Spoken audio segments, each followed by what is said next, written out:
Hi, fourth graders, and welcome to Flex Wednesday. Today we're going to get ready for our math assessment that we're taking this Friday. We've been working with a lot of different conversions, especially within the metric system. So we're going to review these conversions and really try to get ourselves to remember the differences between these conversions. Before we do that though, let's start with a warm-up. Solve these two equations, 15 times 48 and 22 times 16. You can choose to solve with a partitioned rectangle or partial products. Pause the video, and when you're ready with your answers, press play.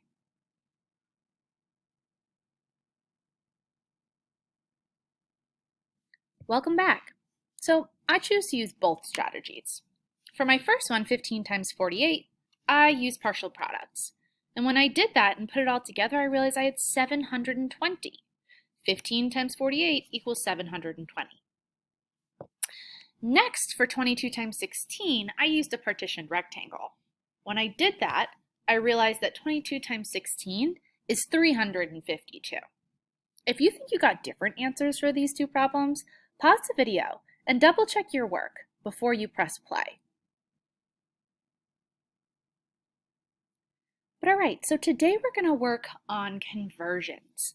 We use different conversions for many different things, especially when working with these metric conversions. We use measurements, for example, things like length. If I was finding how long something is, maybe I'll use meters. If I'm using meters, I'd use it for something really large like a whale. If I'm using something smaller, I might use centimeters. For a leaf, for example, I'd want to measure it in centimeters. And for something really small, like a key or a paperclip, I'd use millimeters. Meters, centimeters, and millimeters all are measurements for length. But length is not the only thing that we'd use measurements for. We could also use measurements for volume. Volume is another way of saying liquids and how we'd measure liquids. I could have a liter of milk, or I could have a milliliter of milk. A milliliter is a lot smaller than an entire liter of milk. The third thing we might use measurements for is weight. If I'm measuring something larger, like a dog, a car, or even a boat, I'd use kilograms.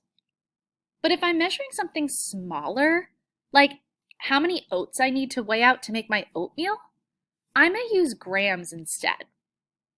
So we're going to focus on these three different conversions: meters, centimeters, millimeters, liters and milliliters, and kilograms to grams. We need to remember these conversions throughout life, but also just in general. So let's practice these together using our knowledge. Holly has a table that is 223 centimeters long. Her best tablecloth is 286 centimeters long. Altogether, how many millimeters of extra cloth will hang over the sides of the table? Okay, so I'm realizing this is centimeters and millimeters, so I know that's involving length. I want you to pause the video, and I want you to decide, well, what is this problem asking me to do?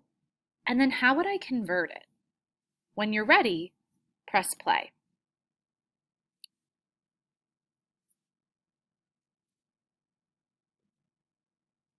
Okay, so I see this, how many milliliters of extra cloth will hang over the sides, which makes me think that I need to subtract the tablecloth from the table to find out what's going to actually hang off the side. So I need to subtract here 286 minus 223. So let's do that first.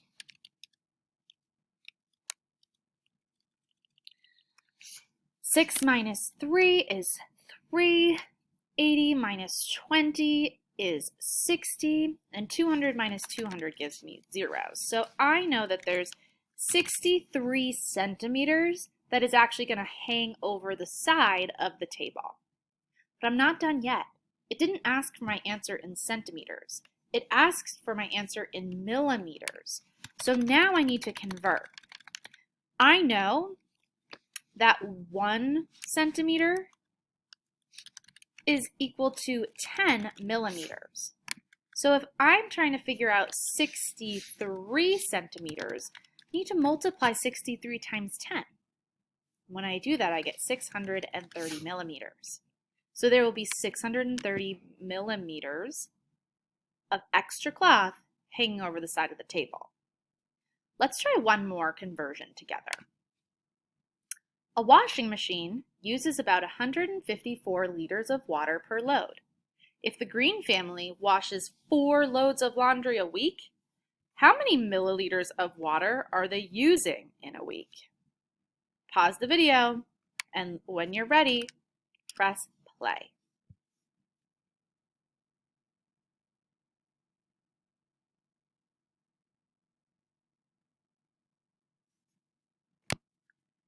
Okay, so let's go over this together. It's 154 liters of water per load, and there's 4 loads a week.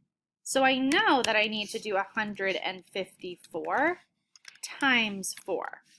That's going to be my first step. So I'm going to set this up. I'm going to multiply by partial products. So I'm going to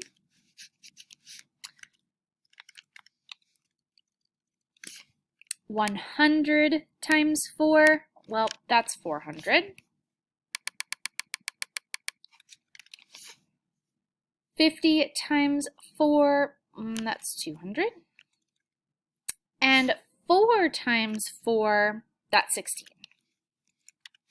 So now I need to put that together. 400 plus 200 plus 16. When I do that, I get my answer of 616 liters. But I'm not done yet. It's asking how many milliliters of water are we using in a week.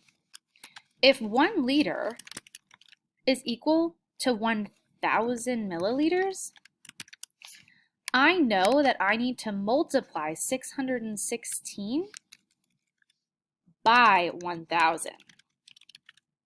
When I do that, I get 616,000 milliliters.